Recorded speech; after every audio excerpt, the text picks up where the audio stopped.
تنصروا الله ينصركم ويثبت أقدامكم. Orang yang melakukan suatu amalan ikhlas karena Allah Subhanahu wa taala, mempelajari ilmu ikhlas karena Allah Subhanahu wa taala, bukan untuk mencari ketenaran, kemasyhuran dan yang lainnya.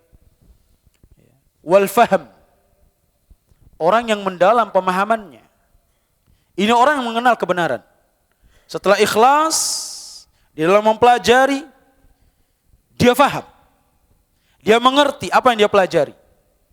Sehingga dia tahu mana yang hak, mana yang batil.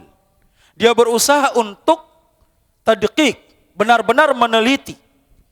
Itu orang yang faham itu. Bukan sekedar faham, disampaikan, dia faham sekalipun itu pendapat yang keliru.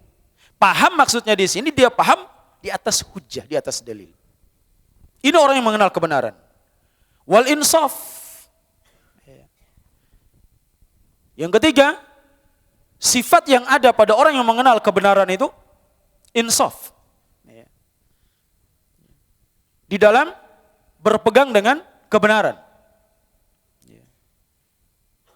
Tidak condong kiri, condong kanan, lurus.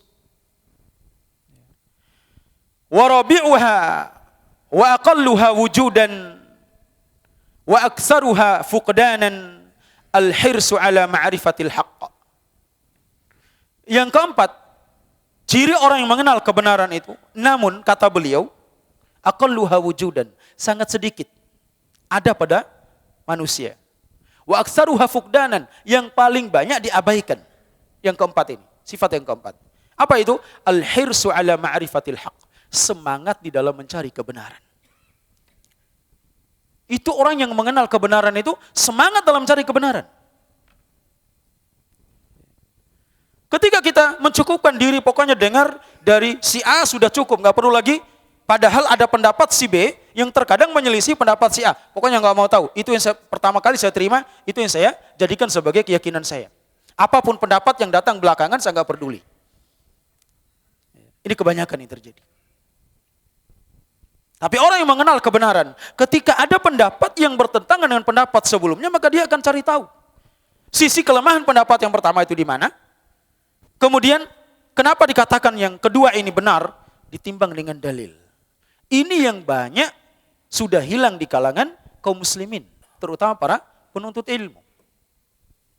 Itu al-hirsu ala ma'rifatil haqq. Punya semangat untuk mengetahui kebenaran. Maka orang yang ingin mencapai atau ingin mengetahui kebenaran, maka dia harus punya sifat ini. Sifat pingin tahu, pingin mengenal kebenaran. Tentunya dengan apa? Dengan belajar.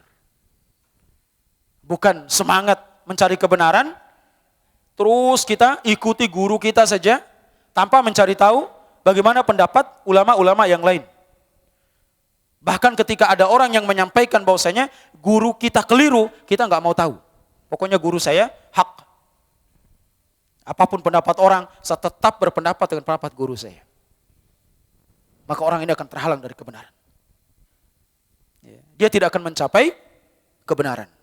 Kemudian yang kelima kata beliau, wasyiddatud da'wati ila dzalik. Orang yang mengenal kebenaran itu adalah orang yang memiliki semangat untuk menyampaikan kebenaran. Mendakwahkan kebenaran. Itu orang yang berada di atas al-haq.